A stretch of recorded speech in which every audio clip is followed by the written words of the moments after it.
एक प्यार का नगमा है, मौजों की रवानी है। आए ऋतुराज तो विसार सब काज, कोई मीठी मीठी धुन गुनगुनाने लगी धरती। हंसा के जड़वत जीवन को चेतन चाटा बदल गया। आवाज है दादा की। सर, बिटिया रानी ड्राइवर के साथ भाग गई। भाग गई? जी, भाग गई।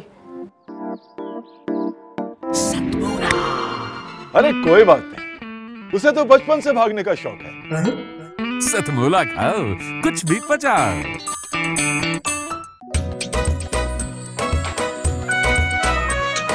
हर पल मस्ती और रंगीन विद सतमोला नमकीन, इससे बेटर है नथिंग। सतमोला नमकीन डिफरेंट टेस्ट है बेमिसाल, पनीर भुजिया भी कमाल, इसके टेस्ट के सब शौकीन। हाँ सतमोला नमकीन, सतमोला स्वीट्स एंड नमकीन, इससे बेटर है नथिंग। हाँ सतमोला नमकीन। सीएम साहब, हमारे 30 विधायक अपोजिशन पार्टी में चले गए। अब आप सीएम नहीं रहे।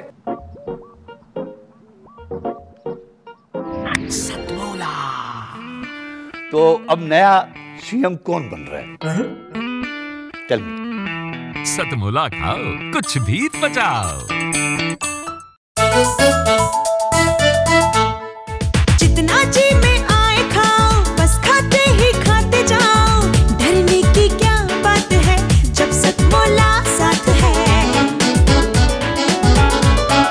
टेस्ट है इसका सबसे निराला, हर दिल पर जादू कर डाला। स्वाद स्वाद में जमकर खाया, सतमोला ने खूब बचाया। खाने से डरता है क्या? सतमोला। नमस्कार, सतमोला कवियों की चौपाल में आपका स्वागत, अभिनंदन।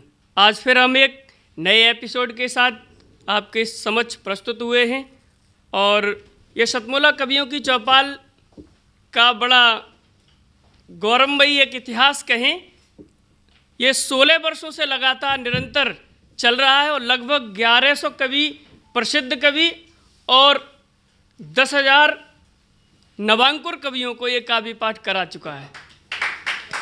तो ये सतमोला कवियों की चौपाल है, जहाँ हम नए बच्चों को भी मंच देते हैं और राष्ट्रीय अंतर्राष्ट्रीय कवियों को भी मंच देते हैं। तो आज फिर जुड़िए, आइए सतमोला कवियों की चौपाल में कविता का आनंद लेते हैं और कविता का आनंद हम हास्य व्यंग के माध्यम से लेंगे। और आज हम फर्स्ट पायदान पर ऐसी महान शख्सियत को आपके बीच में पेश करते हैं जो अंतर्राष्ट्रीय स्तर पर हास्य व्यंग को पूरी दुनिया में उन्होंने प्रसारित किया। नाम होता है महेंद्र अजनबी। मैं 4 पंक्तियों से उनको आवाज़ देता हूँ। संकलित की हुई 4 पंक्तियाँ हैं कि सुना है अमेरिका में बंदर कार चलाते हैं, सुना है अमेरिका में बंदर कार चलाते हैं, सुना है रूस में लंगूर हथियार चलाते हैं, सुना है रूस में लंगूर हथियार चलाते हैं। ये कर्तव्य करते हैं ये बहुत कम है, एक देश है ऐसा जहां गधे सरकार चलाते हैं, एक देश है ऐसा जहां गधे सरकार चलाते हैं। इन्हीं पंक्तियों के साथ हम अंतर्राष्ट्रीय हास्य शास्त्री, हास्य कवि महेंद्र अजनबी जी से आवाज़ देता हूं। आए और अपनी रचना से महफिल को सजा दें। सतमोला कवियों की चौपाल में मैं यहाँ सभी उपस्थित नवांकुर कवि और जो पुराने कवियों का बहुत बहुत स्वागत करता हूँ। मैं प्रवीण भाई का बहुत बहुत आभारी हूँ कि उन्होंने इस कार्यक्रम को 16 साल निरंतर चलाया है। किसी भी काव्य अनुष्ठान के लिए ये बहुत बड़ी उपलब्धि है। एक बार तालियां बजाएं उनके लिए, इस बात के लिए। मुझे कहा गया है कुछ कविताएं सुन, पहले तो आप सबसे निवेदन करता हूं मेरे स्वागत में दोबारा जोरदार तालियां बजाएं। तालियां इसलिए बजवा रहा हूं क्योंकि बाद में भरोसा नहीं है। एक दो छोटी छोटी कविताएं आपको सुनाऊंगा, पसंद आएंगी ठीक है, नहीं तो 3-4 और सुनाऊंगा। बहुत मन से आप लोग सुन रहे हैं, बहुत अच्छा लग रहा है आपके बीच आकर के। पहले छोटी छोटी 3-4 कविताएं सुनाता हूँ। हम कवि लोग जो लिखते हैं, और कवि व्यंग सबसे अच्छा वो होता है जो अपने खुद के ऊपर लिखा जाए। 1-2 छोटी कविताएं इसी बात को लेकर कि सड़क पर दौड़ते हुए एक आदमी को हमने रोक कर पूछा कहाँ, बोला आत्महत्या करने। मैंने कहा इतनी सी बात तो मैं तुम्हारे बहुत काम आ सकता हूँ, तुम्हें अपने साथ किसी कवि सम्मेलन में ले जा सकता हूँ। मैंने कहा इतनी सी बात तो मैं तुम्हारे बहुत काम आ सकता हूँ, तुम्हें अपने साथ किसी कवि सम्मेलन में ले जा सकता हूँ। वह बोला बस बस रहने दीजिए, ये जुर्म मत कीजिए, आपको मालूम है मैं आत्महत्या करने क्यों जा रहा हूँ। बात यह है कि मैं अभी भी तो एक कवि सम्मेलन से छूट कर आ रहा हूँ। हो जाता है। एक और छोटी सी कविता इसी बात को लेकर कि एक शाम एक शहर में मच रही थी भागम भाग, जैसे हो जंगल की आग। सभी लोग भाग रहे थे, पता नहीं क्यों भाग रहे थे। मैंने एक भागते हुए को रोककर पूछा, भैया सभी लोग शहर छोड़कर भाग रहे हैं, ऐसा क्या यहाँ पर गजब होने वाला है। वह बोला तुम भी भाग चलो, पता नहीं आज रात को यहाँ कवि सम्मेलन होने वाला है। एक और छोटी सी कविता आप तक पहुँचाता हूँ। हमारे एक मित्र ने हमसे एक दिन कहा, अजनबी जी किसी दिन हमारे घर आओ, हमारे किराएदारों को अपनी 3-4 कविताएं सुनाओ। मैंने कहा भाई मुझे किस उपलक्ष्य में कविताएं सुनाना है। वह बोला बात दरअसल यह है, मुझे अपना मकान खाली करवाना है। बहुत मन से आप लोग सुन रहे हैं। हर जगह कवियों को इतने अच्छे ढंग से नहीं सुना जाता भाई साहब। कहीं कहीं तो हमें ऐसे उखाड़ने वाले लोग मिलते हैं। कवि अपनी कविता की एक लाइन पढ़ता है, सुनने वाले इतने उस्ताद दूसरी लाइन अपनी तरफ से। बिल्कुल सच्चा किस्सा बता रहा हूँ। हमारे पड़ोस में एक कवि सम्मेलन चल रहा था। एक नए कवि आए, आते ही उन्होंने कविता की एक लाइन पढ़ी, बोले मेरी मम्मी ने कुत्ते का एक पिल्ला पाला। तभी श्रोताओं में से खड़ा हुआ बोले और उसे मंच पर छोड़ दिया।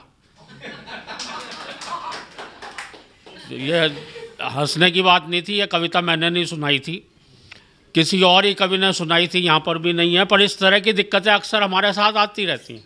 हमारे एक गीतकार एक जगह गीत पढ़ने खड़े हुए, धरा बेच देंगे, गगन बेच देंगे। तभी पब्लिक में से खड़ा हो गया, बोले भैया ये बता दे फिर कहाँ रहेंगे जब सारी चीज़ें बेच दो। और अभी तो मैं पिछले दिनों जेल में गया, आप लोग आश्चर्य ना करें, वहाँ कवि सम्मेलन था। जेलर महोदय ने कवि सम्मेलन करवाया था और ये सोच के करवाया था कि शायद कैदियों की सज़ा में थोड़ी बहुत कमी रह गई है। बोले इसलिए न सबको कविताएं सुनवाई जाएं। अच्छा, नीचे सारे कैदी बैठे हुए थे, लाइन लगाए हुए। एक कवि आए वीर रस के थे, बड़ी ज़ोर से चीखते हुए बोले आदमी यूं हालातों में जकड़ा ना जाता, आदमी यूं हालातों में जकड़ा ना जाता। नीचे एक चोर कैदी बैठा था, बोला भैया कुत्ते की पूंछ न दबती तो मैं पकड़ा ना जाता। तो हमें तो ऐसी जगह जाकर के भी कविताएं पढ़नी पड़ती हैं। बहुत मन से आपने सुना है। अच्छा देखिए, कवि की एक मजबूरी होती है, उसे कोई कवि बहुत संवेदनशील होता है। आप सभी यहाँ पर संवेदनशील लोग बैठे हुए हैं, बहुत संवेदनशील होता है। उसे कोई ठीक से सुन ले, उसकी कविता ठीक से सुन ले तो उसे अच्छा लगता है। अच्छा, कोई सुने नहीं भाई साहब, उसे मायूसी सी होती है। अच्छा, सुने भी नहीं, साथ में हूट भी कर दे तो भाई साहब उसका दिल टूट सकता है। उसका असर मतलब इतना समय उसका दिमाग तक पर असर पड़ सकता है। मैं सही बता रहा हूँ, ऐसा मेरे साथ एक जगह हो चुका। पब्लिक ने मुझे इतनी बुरी तरह से हूट किया, इतनी बुरी तरह से हूट किया कि सीधा असर मेरे दिमाग पर पड़ा, मेरी याददाश्त चली गई, मुझे भूलने की बीमारी लग गई। अभी मैं कुछ कह रहा था यहाँ पे तो जब मुझे भूलने की बीमारी लगी तब मैंने एक कविता लिखी, वो कविता आप तक पहुँचा रहा हूँ। एक बार तालियाँ बजाकर मन है, जितने मन से आप सुनेंगे उससे दुगने मन से मैं आपको सुनाने की कोशिश करूँगा। कि एक कवि सम्मेलन में श्रोताओं ने इस कदर हूट कर डाला कि हादसे से मेरी यादों का निकल गया दिवाला। तब से बिना निमंत्रण के ही हर प्रोग्राम में पहुंच जाता हूं। हालत इतनी खराब है, जहां भी लोगों की भीड़ जुटी दिखती है कवि सम्मेलन समझकर घुस जाता हूं। आज भी मैं यहाँ स्टूडियो में इसी लिए आया हूँ कि यहाँ पर देखा मैंने हालत इतनी खराब है, जहाँ भी लोगों की भीड़ जुटी दिखती है कवि सम्मेलन समझकर घुस जाता हूँ। कभी तो अपने स्कूल जाकर बच्चों को कविताएं सुनाने लगता हूँ, कभी मंच से ही श्रोताओं को हिस्ट्री पढ़ाने लगता हूँ। एक बार तो गजब बड़ा कर दिया, जो श्रोता लेट आए थे मैंने उन्हें कुर्सी पर ही खड़ा कर दिया। अपने बिगड़े हालात का ज़्यादा बयान क्या करना है, मुझे ये भी ध्यान नहीं रह पाता कितनी देर पढ़ना है। एक जगह तो मैं पढ़ता गया 1 घंटा 1.5 घंटा, श्रोता बोर हो गए। मैंने बाद में सबसे माफ़ी मांगी।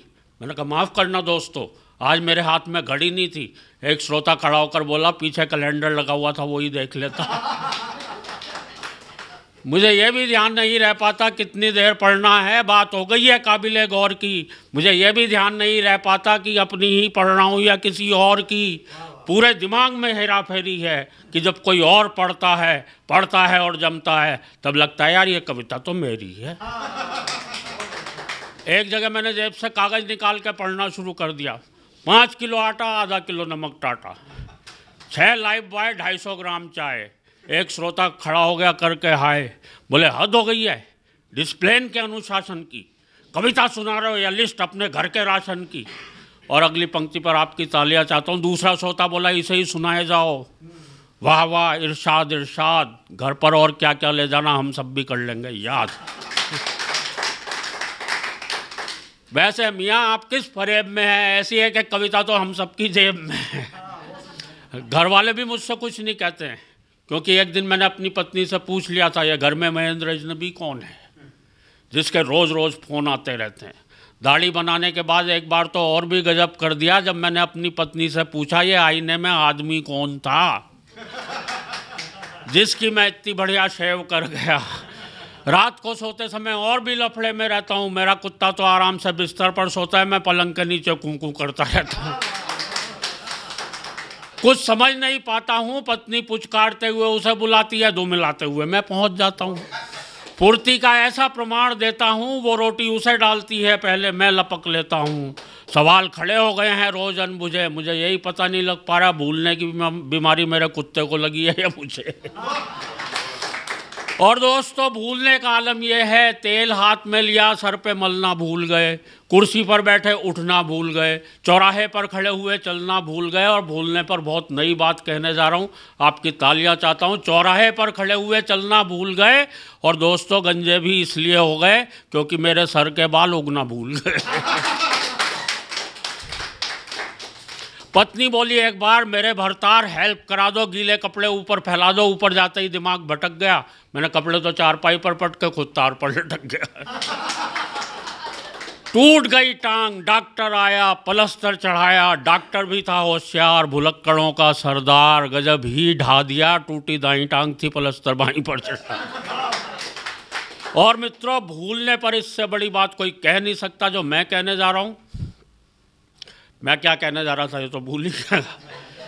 लेकिन दोस्तों मेरे भूलने पर ज़्यादा मत जाइए, कविता समाप्त हो गई है, तालियां बजाइए। लेकिन दोस्तों कविता तो शुरू होती है अब। मैं ही नहीं, ये सारे कवि, आप और हम सब ना जाने किन ख्यालों में झूले हुए हैं। हम सभी कुछ ना कुछ भूले हुए हैं, हम सभी कुछ ना कुछ भूले हुए हैं। हम भूल गए हैं आपस का प्यार, हम भूल गए हैं मेहमान का सत्कार, आए दिन टूटने वाले घर बार। हम भूल गए हैं संयुक्त परिवार, और बता रहा हूँ आपको घर घर का संताप। पत्नी आते ही लोग भूल जाते हैं माँ बाप, लोग भूल जाते हैं किसी का एहसान, लोग भूल जाते हैं अपना दीनो ईमान, लोग भूल जाते हैं बीमार माँ की दवा। हम सब भूल चुके गाँव की ताज़ा हवा, और हाय रे टीवी की ऐसी रवानी, बच्चे सब भूल चले दादी नानी की कहानी। हाय रे टीवी की ऐसी रवानी, बच्चे सब भूल चले दादी नानी की कहानी। राजनीति के हो चले खौफनाक इरादे, नेता जीतते ही भूल गए अपने किए वादे। नफरत का चढ़ चुका ऐसा जुनून है, हम सब भूल गए कि सबका एक जैसा खून है। और दोस्तों कहने को अब कुछ भी नहीं है शेष, भूलों की इस भूल भुलैया में हम सब भूलते जा रहे हैं अपना देश, हम सब भूलते जा रहे हैं अपना देश। ऐसे कवि जो फरीदाबाद से हैं और गीत गज़ल कविताएं बहुत अच्छी तरीके से पढ़ते हैं, जिनका नाम होता है श्याम मोहन पारासर। मैं 2 पंक्तियां, 4 पंक्तियां नहीं कहूँगा, 2 पंक्तियों से मैं उनका स्वागत करता हूँ। मेरी ओजस्वी धारा रही है कि कौन कह रहा तुम पड़ गई भारत की तलवारें हैं, वही तेज है वही धार है वही करारी मारे हैं, वही तेज है वही धार है वही करारी मारे हैं। आइए श्याम मोहन पारासर जी। नमस्कार, मैं श्याम मोहन पारासर फ्रॉम फरीदाबाद से, और मैं पूसा इंस्टीट्यूट टेक्नोलॉजी में इलेक्ट्रिकल इंजीनियरिंग में लेक्चरर हूँ। और ये मेरा शौक़ काफ़ी पुराना है, पर अभी थोड़ा शुरू किया है। मैं थोड़ी शुरुआत करता हूँ, एक गज़ल से करता हूँ। एक शेर आप देखिएगा, इजाज़त के साथ मैं पेश कर रहा हूँ।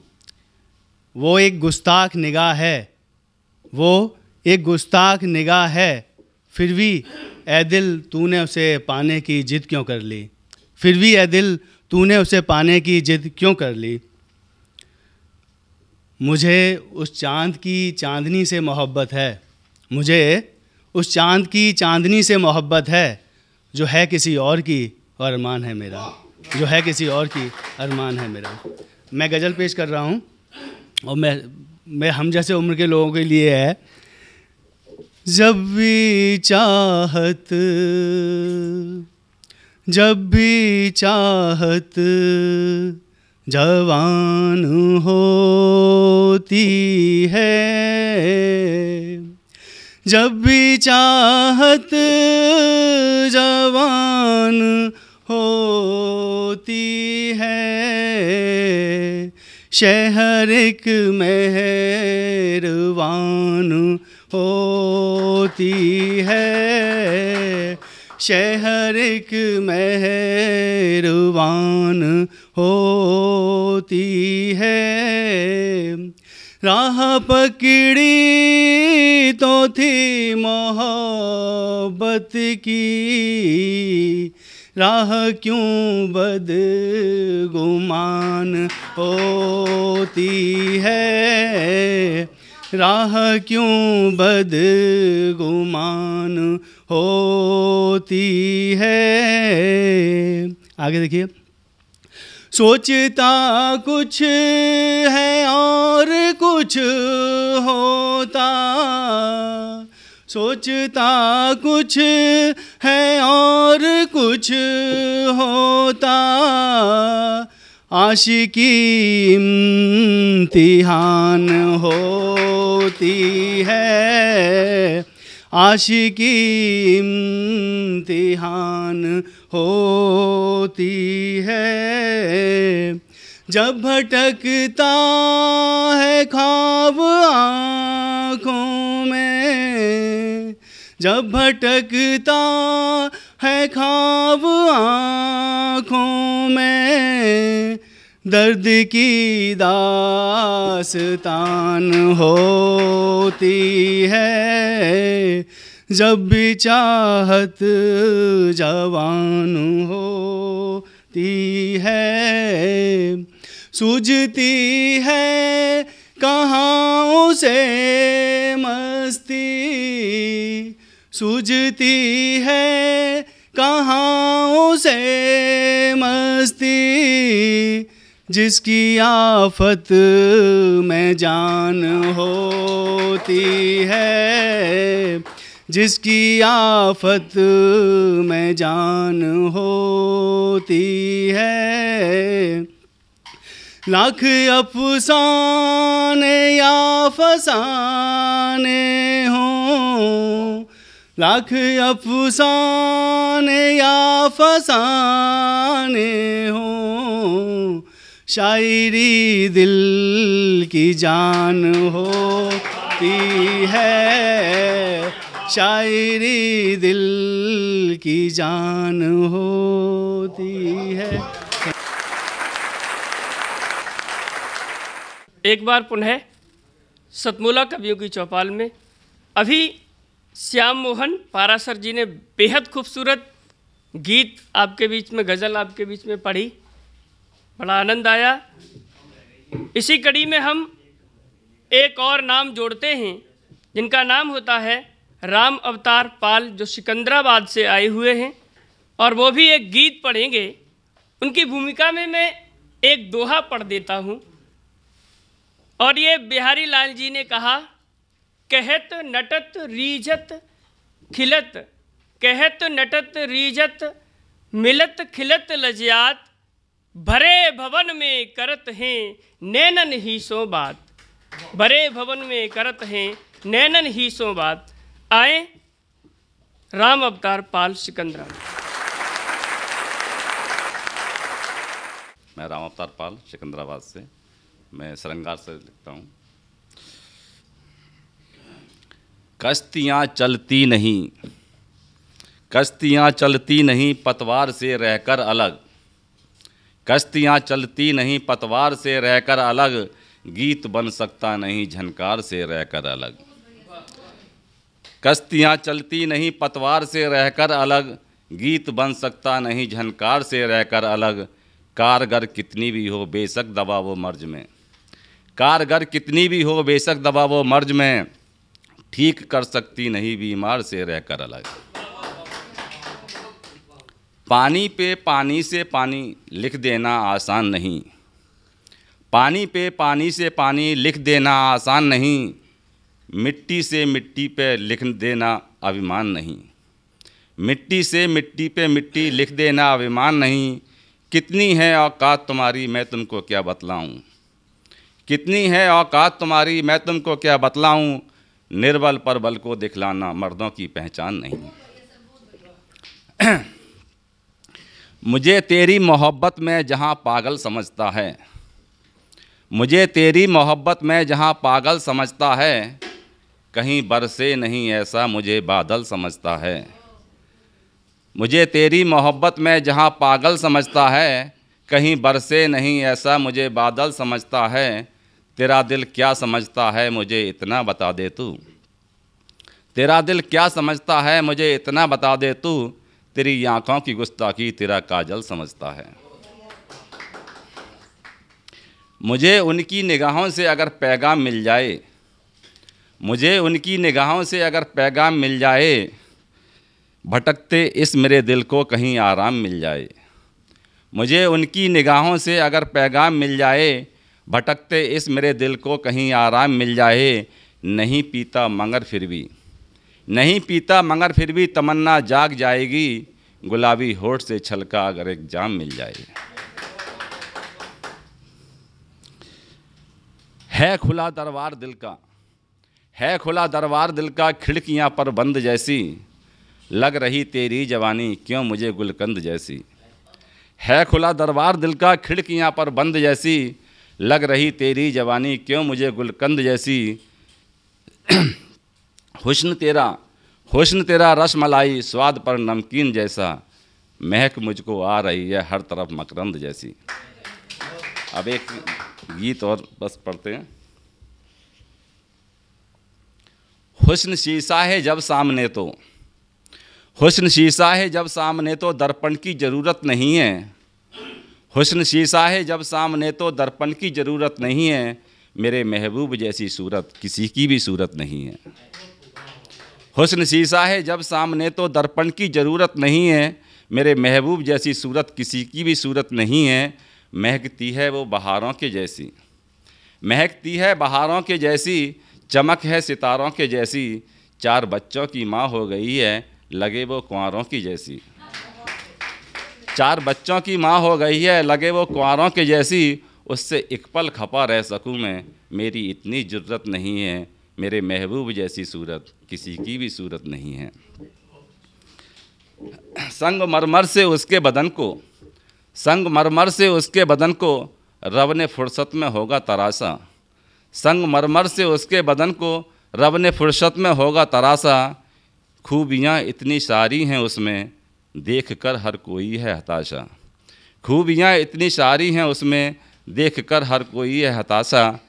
एक ही बस बनाई ये रब ने, एक ही बस बनाई ये रब ने, दूसरी मोहनी मूरत नहीं है, मेरे महबूब जैसी सूरत किसी की भी सूरत नहीं है।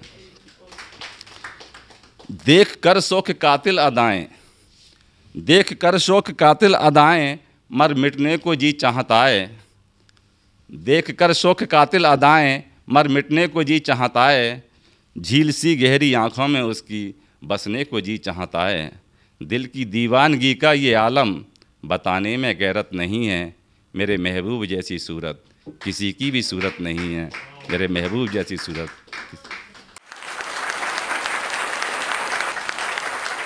सतमोला कवियों की चौपाल को और आगे लेकर चलते हैं और दिल्ली से हमारे बीच में एक और कवि महोदय पधारे हैं जिनका नाम है मचल सिंह राठौर, और ये भी देशभक्ति की बात करते हैं।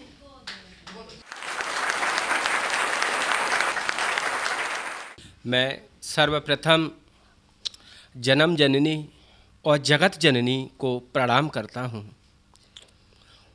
नव बरस चल रहा है तो दो शब्द नव बरस के लिए कहता हूँ, सुनिएगा। हे भारत माता के लाल, हे भारत माता के लाल, आप सभी को बधाई हो नया साल, आप सभी को बधाई हो नया साल। नए साल पर कोई नया विचार करो, नए साल पर कोई नया विचार करो, नए काम का कोई संकल्प करो। यारो जो नए काम करते हैं उन्हीं के इतिहास रचते हैं, जो नया काम करते हैं उन्हीं के इतिहास रचते हैं। तो सतमोला कवि चौपाल में सभी पधारे मेरे सभाजनों एवं सभी कवि मित्रों का मैं हार्दिक अभिनंदन स्वागत करता हूं। एक ओज कवि संजू सिंह और प्रणव आर्य जी से मेरी मुलाकात हुई। इन्होंने कहा कि आप कभी सतमोला चौपाल में आया करो, तो आज मेरा ये द्वितीय बार है। और दोस्तों, बोलने का मौका मिला ये मेरा भाग्य है, बोलने का मौका मिला ये मेरा भाग्य है, और आपने दिल से सुन लिया तो ये मेरा सौभाग्य है। और मेरे शब्दों में कोई त्रुटि निकले तो उसके लिए मैं थोड़ा क्षमा चाहता हूँ, क्योंकि पढ़ा लिखा बहुत कम हूँ। ना हस्ती में बड़ा ना उम्र में बड़ा हूँ, बिना लिखा पढ़ा फिर भी ये नादान आपके सामने मंच पर खड़ा। दोस्तों, एक बार हम लाल किले पर घूम रहे थे तो हमने देखा कि बहुत लोग घूम रहे थे। 15 अगस्त के 2 दिन बचे थे, 13 अगस्त को हम उस समय थे। तो वहाँ एक सरदार जी भी घूम रहे थे, और सरदार को देख के एक अंग्रेज जी कहने लगे कि इंडिया इज नो वैल्यू, आपकी इंडिया में कोई वैल्यू नहीं है। सरदार जी ने कहा कि इंडिया में वैल्यू कैसे नहीं है, बताइएगा। तो वो अंग्रेज कहने लगे सरदार जी से कि जो सामने तिरंगा है, इस तिरंगा में 3 कलर हैं। एक कलर हिंदू को आकर्षित करता है, एक कलर मुस्लिम भाइयों को आकर्षित करता है, और एक कलर हिंदुओं को आकर्षित करता है, ईसाइयों को। आपका क्या है झंडे में? कुछ नहीं। सरदार को एकदम से गुस्सा आई और कहने लगे, ओए जो झंडे में डंडा लगा है वो का तेरे बाप का है? मेरे दोस्तों, देशभक्ति और अपनी संतुष्टि खोजना है तो अपन को कहीं भी मिल सकती है। किसी शायर ने कहा है कि इस इंडिया में कई भेष कई भाषा, क्या कहूँ इंडिया की परिभाषा, इसमें कई भेष कई भाषा, कहीं है साइकिल कहीं है गाड़ी, पर मेरा इंडिया है जुगाड़ी, पर मेरा इंडिया है जुगाड़ी। वो कैसे है? एक बार विदेश में घूमने के लिए हमारे कुछ इंडियन भाई जाते हैं, तो विदेश में उन्होंने देखा कि स्टेशनों पर, चौराहों पर, सार्वजनिक जगहों पर एक मशीन लगी हुई है जिसमें जूता पॉलिश होते हैं। अपन पहला पैर डालते हैं तो मशीन पॉलिश कर लेती है, और दूसरा पैर जब डालते हैं तो पॉलिश जूते की हो जाती है और मशीन पैर को पकड़ लेती है। आप उसमें 5 का सिक्का डालेंगे जब पैर को छोड़ती है। ऐसे सब लोग करा रहे थे, लेकिन हमारे इंडिया भाई ने जुगाड़ लगाया कि कैसे फ्री में काम होना चाहिए। देखिए दोस्तों, उन्होंने क्या किया, एक पैर मशीन में डाल दिया, पॉलिश हो गई, चले आए, और दूसरे चौराहे पर उन्होंने दूसरी मशीन में दूसरा पैर डाल दिया और चले आए। दोनों पैरों की पॉलिश हो गई, और फंस गए वो अंग्रेज जिन्होंने पहला पैर डाला। तो दोस्तों, इसलिए कहते हैं कि हमारा इंडिया जुगाड़ी है। देखिए, एक और रहस्य की बात बताता हूँ आपको कि एक पति ने अपनी पत्नी से तंगा के जहर खा लिया। पड़ोसियों को पता चला, पड़ोसियों ने उनको ले जाके हॉस्पिटल में भर्ती किया, उनके प्राण बच गए। उनकी पत्नी उस समय पियर में थी, और पत्नी को पता चला, भागी भागी आई और अपने पति के गले से लग के रोने लगी और कहने लगी, मैंने कितनी बार तुमसे कहा है कि नकली चीज़ें मत खरीदा करो, पैसे भी चले जाते हैं और काम भी नहीं होता है। देखिए, आज से कुछ समय पहले हमारे भारत में कई जगह घटनाएं घटी। उसके ऊपर 4 पंक्तियाँ लेके आया हूँ, सुनिएगा। कुछ लोगों ने अफवाह फैलाया, कुछ लोगों ने देखो कैसी अफवाह फैलाया, घर घर जाकर लोगों को बहकाया, घर घर जाके लोगों को बहकाया, देश में जगह जगह दंगा करवाया, देश में जगह जगह दंगा करवाया। उस दंगे में पुलिस वालों ने जाने गंवाया, उस दंगे में पुलिस वालों ने जाने गंवाया। और जिन लोगों ने सरकार चलाया, एक दिन उन्हीं लोगों ने सरकार को चलाया था, आज उनकी सरकार नहीं है। एक दिन जिन लोगों ने सरकार चलाया, उन्होंने ही सरकारी संपत्ति को जलवाया, उन्होंने ही सरकारी संपत्ति को जलवाया। सुप्रीम कोर्ट से हमारी यही अपील, सुप्रीम कोर्ट से हमारी यही अपील, इस केस में करना मत तुम ढील। जिन लोगों ने सरकारी संपत्ति को की हानि, जिन लोगों ने सरकारी संपत्ति की हानि, उन सबको भिजवा दो काला पानी, उन सबको भिजवा दो काला पानी। अब नहीं भारत माँ को बांटेंगे, अब नहीं भारत माँ को बांटेंगे, और जो देश बांटने की बात करे उसका हम शीश काटेंगे, जो देश बांटने की बात करे उसका हम शीश काटेंगे। यारो मुझे कुछ नहीं आता, एक बार प्रेम से बोलो जय भारत माता, एक बार प्रेम से बोलो जय भारत माता। सभी कवियों को मेरा सादर नमस्कार। सतमोला कवियों की चौपाल में अब समय आ गया है एक अल्प विराम का। उसके बाद हम पुनः फिर कविता की उस धारा से जुड़ेंगे और कविता का आनंद लेंगे। तब तक एक अल्प विराम। जितना जी में आए खाओ, बस खाते ही खाते जाओ, डरने की क्या बात है जब सतमोला साथ है। टेस्ट है इसका सबसे निराला, हर दिल पर जादू कर डाला, स्वाद स्वाद में जमकर खाया, सतमोला ने खूब बचाया। खाने से डरता है क्या?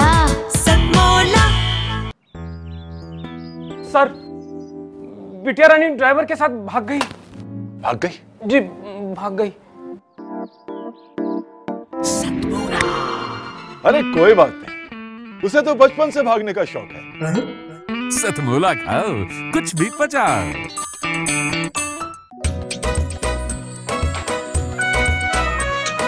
हर पल मस्ती और रंगीन विद सतमोला नमकीन, इससे बेटर है नथिंग। सतमोला नमकीन डिफरेंट टेस्ट है बेमिसाल, पनीर भुजिया भी कमाल, इसके टेस्ट के सब शौकीन। हाँ सतमोला नमकीन, सतमोला स्वीट्स एंड नमकीन, इससे बेटर है नथिंग।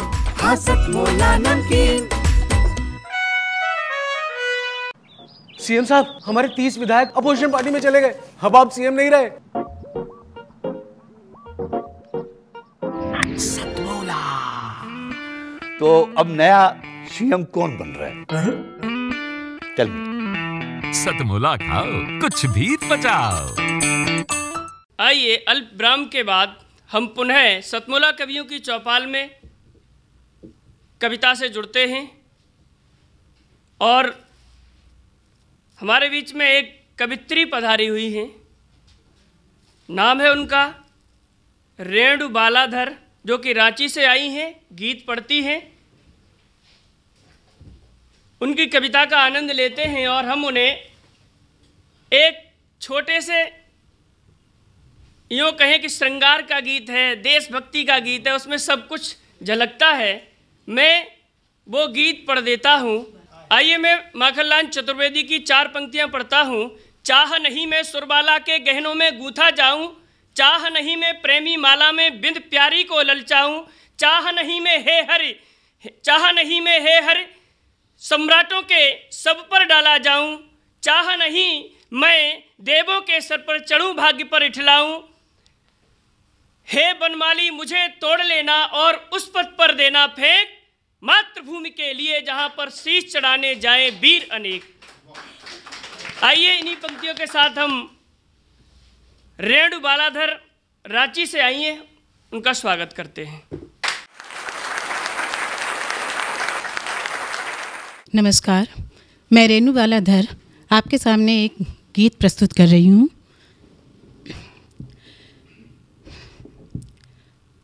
पास रहकर भी वो मेरे पास नहीं, और कहते हैं ये बात खास नहीं। पास रहकर भी वो मेरे पास नहीं, और कहते हैं ये बात खास नहीं। लहरें अठ खेलियाँ करती मन के अंदर, भावनाओं का तूफान भरा समंदर। लहरें अठ खेलियाँ करती मन के अंदर, भावनाओं का तूफान भरा समंदर। लहरें गिनते रहे, भाव उठती रही, उनकी आँखों में पर कोई प्यास नहीं। पास रहकर भी वो मेरे पास नहीं, और कहते हैं ये बात खास नहीं। यूँ तो हम उन पे जान छिड़कते हैं, वो भी मुझको ही जाने जा समझते हैं। यूँ तो हम उन पे जान छिड़कते हैं, वो भी मुझको ही जाने जा समझते हैं। जान जाएंगे जब वो हकीकत को, जान निकल जाएगी ये एहसास नहीं। पास रहकर भी वो मेरे पास नहीं, और कहते हैं ये बात खास नहीं।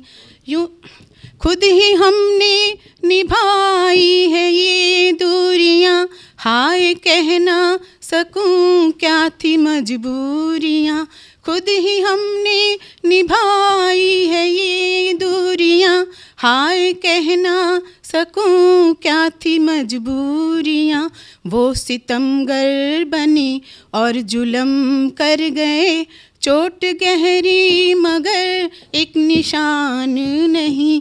पास रहकर भी वो मेरे पास नहीं, और कहते हैं ये बात खास नहीं। सतमोला कवियों की चौपाल में अभी आपने गीतांजलि वार्ष्णेय जी को सुना, जो कि बरेली से हमारे बीच में उपस्थित हुई। हम आगे इसी कड़ी में एक नाम और जोड़ते हैं, वो भी बरेली से हमारे बीच में आए हैं। अमित शुक्ला जी हैं, जो बहुत अच्छे गीत गज़ल पढ़ते हैं। मैं उनके सम्मान में गोपाल दास नीरज जी की एक रचना पढ़ता हूँ, 4 पंक्तियाँ उसकी पढ़ता हूँ, और वो 4 पंक्तियों से हम आवाज़ देते हैं।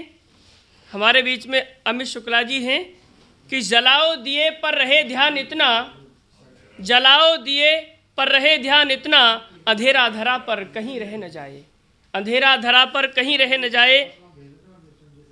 नई जोत के धर नए पंख झिलमिल, उड़े मर्त मिट्टी गगन स्वर्ग छूले, लगे रोशनी की झड़ी झूम ऐसी, निशा की गली में तिमिर राह भूले, खुले मुक्ति का वह किरण द्वार जगमग, उषा जा न पाए निशा आ न पाए, जलाओ दिए पर रहे ध्यान इतना, अंधेरा धरा पर कहीं रह न जाए, अंधेरा धरा पर कहीं रह। साहित्य से जुड़े हुए सभी लोगों को मैं प्रणाम करता हूँ। एक गजल मैं आपके सामने पेश करता हूँ। मेरा बो रहबर मेरा बो हमदम, मेरा बो रहबर मेरा बो हमदम, मुझे है क्यों कर मिटा रहा है।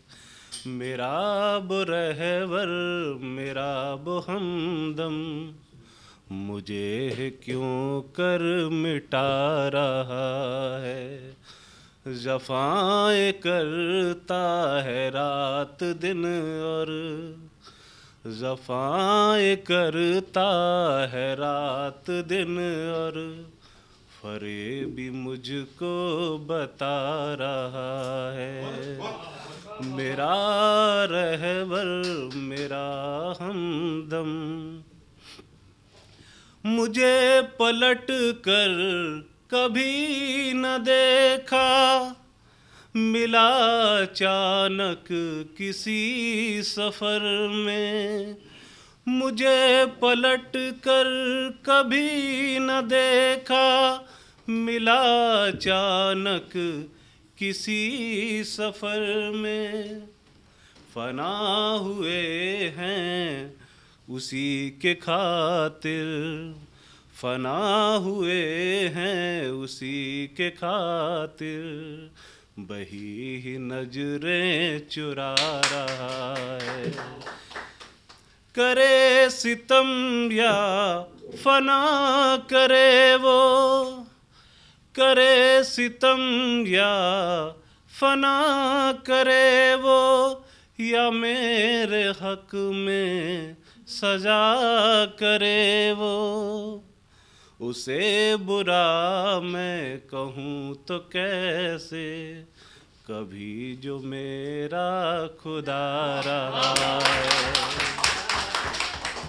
नहीं हमारी सुनी हो सिसकी, तो वक्त बीता बता ही देगा। लिपट के रोए थे कैसे कैसे, लिपट के रोए थे कैसे कैसे, निशान भी तक बता रहा है।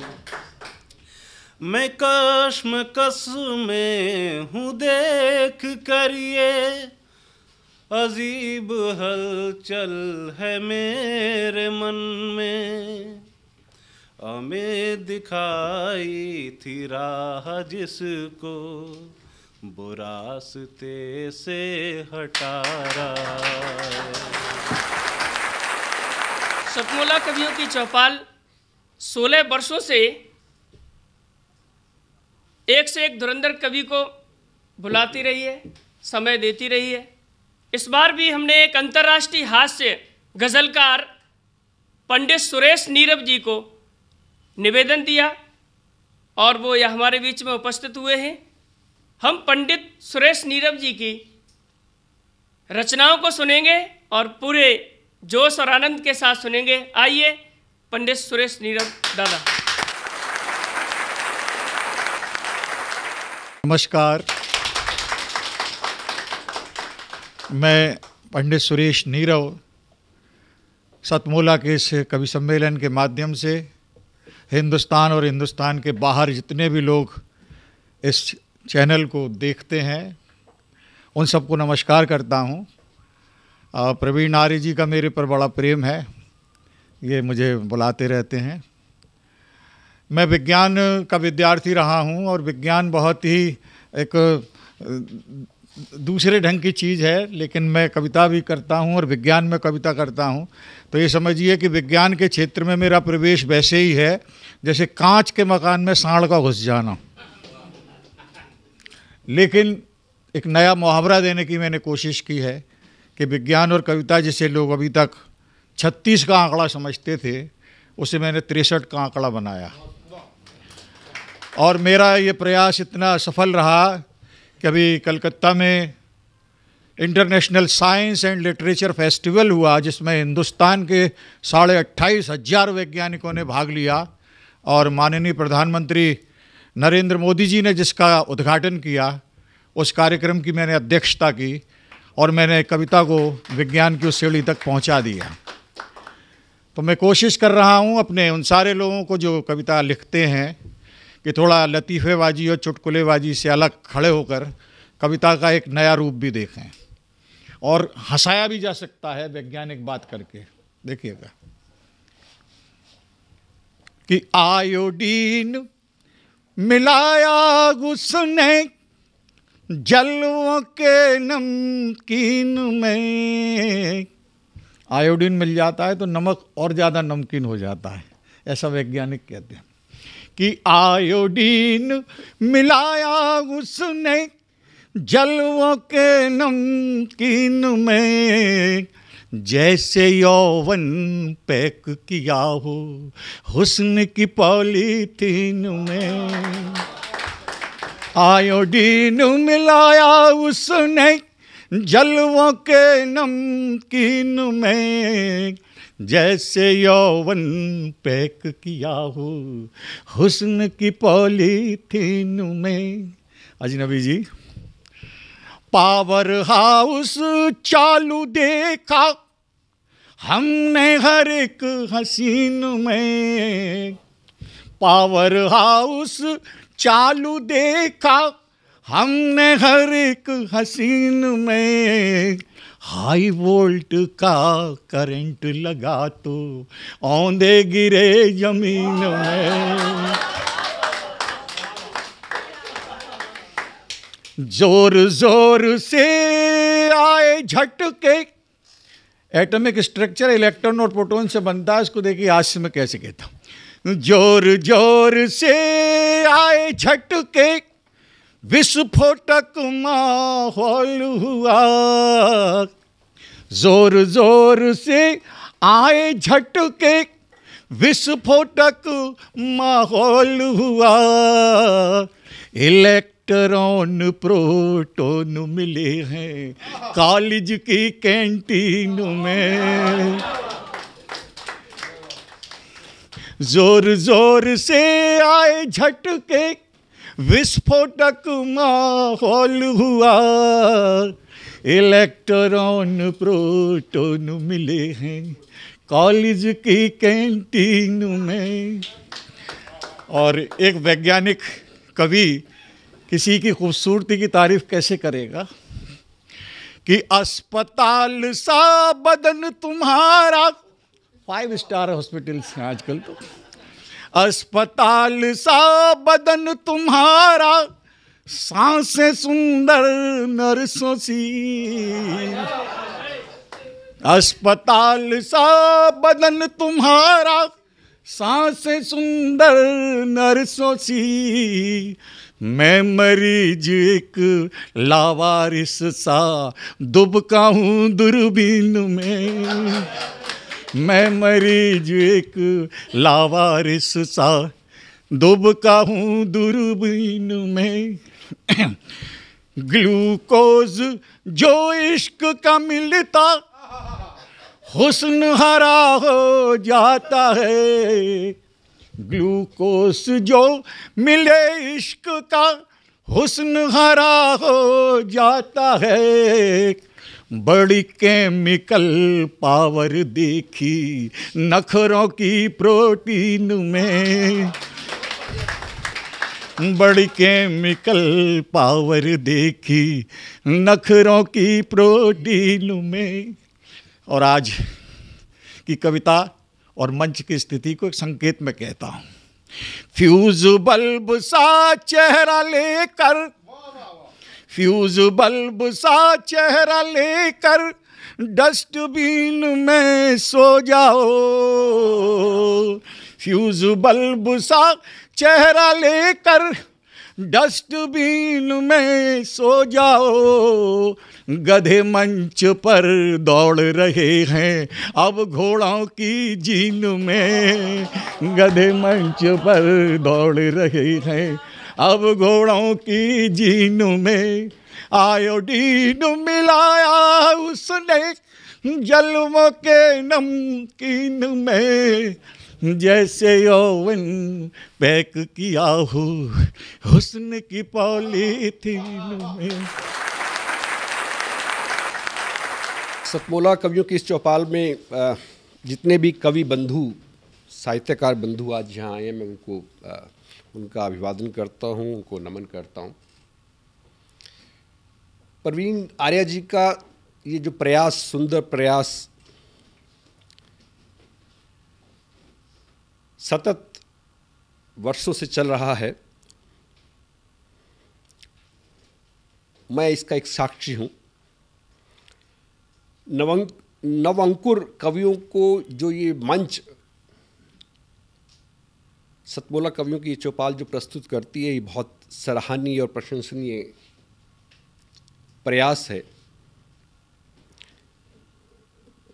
आज के इस कार्यक्रम में मैं उपस्थित रहा। मैंने भिन्न भिन्न रसों के कवियों को सुना और अभिभूत हुआ।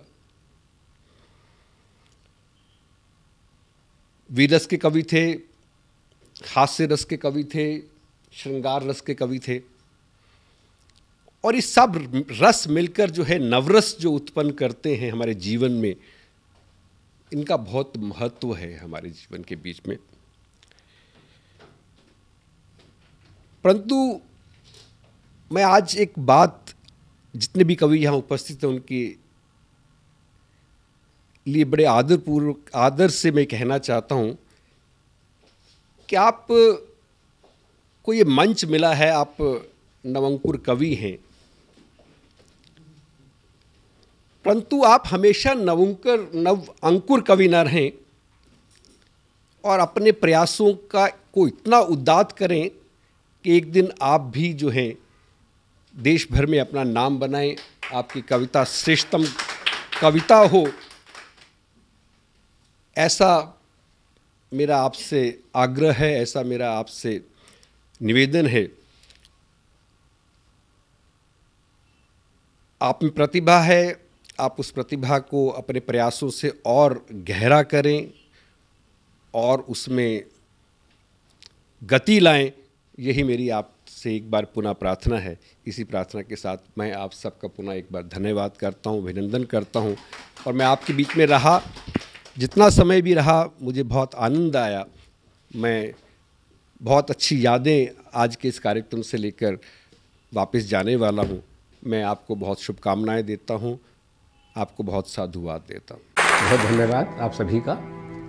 अखिल भारतीय साहित्य परिषद द्वारा संचालित सतमोला कवियों की चौपाल नामक ये जो कार्यक्रम है, ये अपने आप में इसलिए महत्वपूर्ण है कि केवल ये कार्यक्रम ही नहीं है, बल्कि यहाँ पर नवांकुर, नए नए कवि, नए नए कवयित्रियाँ इस मंच पर आकर के अपनी कविताओं को प्रस्तुत करती हैं, जो सारे संसार के अंदर जाता है। तो ये बहुत बड़ा मंच है, एक प्रकार से कार्यशाला जैसी है ये। तो इसलिए आप सभी लोग इस कार्यक्रम से जुड़ें, नए नए बच्चे यहाँ पर आएँ, बहुत अच्छा लगेगा। हमारा आशीर्वाद इस पूरी संस्था के लिए है, सतमोला कवियों की चौपाल के लिए है, और आप सभी के प्रति हमारा मन में बहुत स्नेह है, बहुत प्यार है। आप सब आएँ उस प्रकार से यहाँ पर अपनी कविताओं को इस मन से सुना करके उपकृत हों और उपकृत करें भी हम सभी को।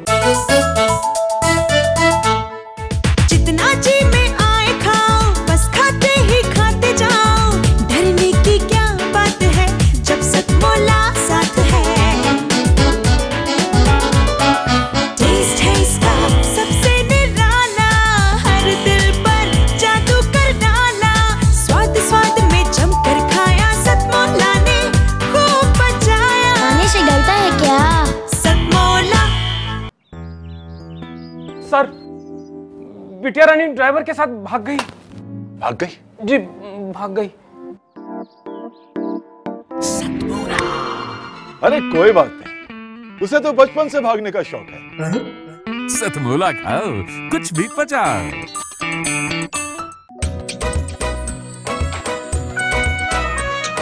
हर पल मस्ती और रंगीन विद सतमोला नमकीन, इससे बेटर है नथिंग। सतमोला नमकीन डिफरेंट टेस्ट है बेमिसाल, पनीर भुजिया भी कमाल, इसके टेस्ट के सब शौकीन। हाँ सतमोला नमकीन, सतमोला स्वीट्स एंड नमकीन, इससे बेटर है नथिंग। हाँ सतमोला नमकीन। सीएम साहब, हमारे 30 विधायक अपोजिशन पार्टी में चले गए, अब आप सीएम नहीं रहे। सतमोला। तो अब नया सीएम कौन बन रहा है? चल सतमोला खाओ, कुछ भी पचाओ।